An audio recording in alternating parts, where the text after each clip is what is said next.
राधे राधे सभी को। आपके अपने इस एस कहानियाँ चैनल में आप सभी का स्वागत है।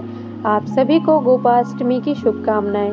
कार्तिक शुक्ल पक्ष की अष्टमी को गोपाष्टमी का पर्व मनाया जाता है। इस बार 9 नवंबर शनिवार के दिन यह त्योहार रहेगा। पौराणिक कथा के अनुसार कार्तिक शुक्ल प्रतिपदा के दिन भगवान कृष्ण ने ब्रजवासियों को इंद्र के प्रकोप से बचाने के लिए गोवर्धन पर्वत को अपनी कनिष्ठिका उंगली पर उठा लिया था। इसी की याद में गोवर्धन पूजा करते हैं। इसके बाद 7 दिनों तक निरंतर वर्षा करने के पश्चात इंद्रदेव ने अष्टमी के दिन अपनी पराजय स्वीकार की थी। इसी को याद करते हुए गोपाष्टमी का पर्व मनाया जाता है।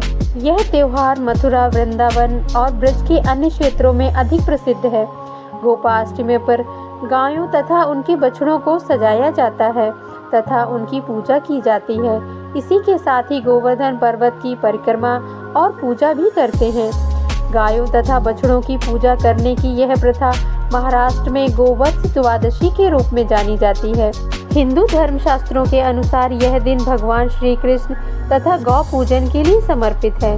गोपाष्टमी के इस पवित्र पर्व पर गायों और बछड़ों को सजाने तथा गोवर्धन, गाय और बछड़े तथा गोपाल का पूजन का विधान है। पौराणिक शास्त्रों के अनुसार जो व्यक्ति इस दिन गायों को भोजन खिलाता है, उनकी सेवा करता है तथा सायंकाल में गायों का विधि विधान से पूजन करता है तो उसकी सभी मनोकामनाएं पूर्ण होती हैं। आज के दिन श्यामा गाय को भोजन कराने की बहुत अधिक मान्यता है। हिंदू धर्म में गाय को बेहद महत्वपूर्ण माना गया है। गाय को गौ माता भी कहा जाता है। गाय को माँ का दर्जा दिया गया है। जिस प्रकार माँ अपनी संतान को हर सुख देना चाहती है, उसी प्रकार गौ माता भी सेवा करने वाले जातकों को अपने कोमल हृदय में स्थान देती है और उनकी हर मनोकामना पूरी करती है। ऐसी मान्यता है कि गोपाष्टमी के दिन गौ सेवा करने वाले व्यक्ति के जीवन में कभी कोई संकट नहीं आता। गाय माता का दूध, घी, दही, छाछ और यहाँ तक कि उनका मूत्र भी स्वास्थ्यवर्धक कहा गया है। हिंदू धर्म के पुराणों में यह व्याख्या है कि किस तरह भगवान कृष्ण ने अपनी बाल लीलाओं में गौ माता की सेवा की है। अंत यह त्योहार हमें याद दिलाता है कि हम गौ माता के ऋणी हैं और हमें उनका सम्मान और सेवा करनी चाहिए। धार्मिक व्रत कथाएं और कहानी सुनने के लिए मेरे इस चैनल को सब्सक्राइब कर लें।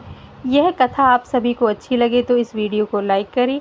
चलिए सुनते हैं गोपाष्टमी की व्रत कथा। भगवान श्री कृष्ण ने जब 6ठे वर्ष की आयु में प्रवेश किया तब एक दिन भगवान माता यशोदा से बोले, मैया अब हम बड़े हो गए हैं। मैया यशोदा बोली, अच्छा लल्ला, अब तुम बड़े हो गए हो तो बताओ क्या करें। भगवान ने कहा, अब हम बछड़े चराने नहीं जाएंगे, अब हम गाय चराएंगे। मैया ने कहा, ठीक है, बाबा से पूछ लेना। मैया के इतना कहते ही झट से भगवान नंद बाबा से पूछने पहुंच गए। बाबा ने कहा, लल्ला अभी तुम बहुत छोटे हो, अभी तो तुम बछड़े ही चराओ। भगवान ने कहा, बाबा अब मैं बछड़े नहीं गाय चराऊंगा। जब भगवान जी नहीं माने तब बाबा बोले, ठीक है लाल, तुम पंडित जी को बुला लाओ, वह गौचारण का मुहूर्त देखकर बता देंगे। बाबा की बात सुनकर भगवान झट से पंडित जी के पास पहुँचे और बोले, पंडित जी आपको बाबा ने बुलाया है, गौचारण का मुहूर्त देखना है। आप आज ही का मुहूर्त बता देना, मैं आपको बहुत सारा माखन दूंगा। पंडित जी ने नंद बाबा के पास पहुँचे और बार बार पंचांग देखकर गणना करने लगे। तब नंद बाबा ने पूछा, पंडित जी क्या बात है, आप बार बार क्या गिन रहे हैं। पंडित जी बोले, क्या बताएं नंद बाबा जी, केवल आज ही का मुहूर्त निकल रहा है, इसके बाद तो 1 वर्ष तक कोई मुहूर्त ही नहीं है। पंडित जी की बात सुनकर नंद बाबा ने भगवान को गौचारण की स्वीकृति दे दी। भगवान जी जिस समय कोई कार्य करें वही शुभ मुहूर्त बन जाता है। उसी दिन भगवान ने गौचारण आरंभ किया था और वह शुभ तिथि थी कार्तिक मास में शुक्ल पक्ष अष्टमी। भगवान के गौचारण आरंभ करने के कारण यह तिथि गोपाष्टमी कहलाई। माता यशोदा ने अपने लल्ला को श्रृंगार किया और जैसे ही पैरों में जूतियां पहनाने लगी तो लल्ला ने मना कर दिया और बोले, मैया यदि मेरी गौएं जूतियां नहीं पहनती हैं तो मैं कैसे पहन सकता हूँ। यदि पहना सकती हो तो उन सभी को जूतियां पहना दो। और भगवान जब तक वृंदावन में रहे भगवान ने कभी पैरों में जूतियां नहीं पहनी। आगे आगे गाय और उनके पीछे बांसुरी बजाते भगवान, उनके पीछे बलराम और श्री कृष्ण के यश का गान करते हुए ग्वाल गोपाल इस प्रकार से विहार करते हुए भगवान ने उस वन में प्रवेश किया। तब से भगवान की गौचारण लीला का आरंभ हुआ।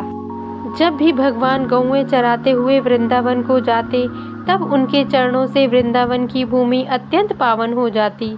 वह वन गौओं के लिए हरी भरी घास से युक्त एवं रंग बिरंगे पुष्पों की खान बन जाता था। राधे राधे।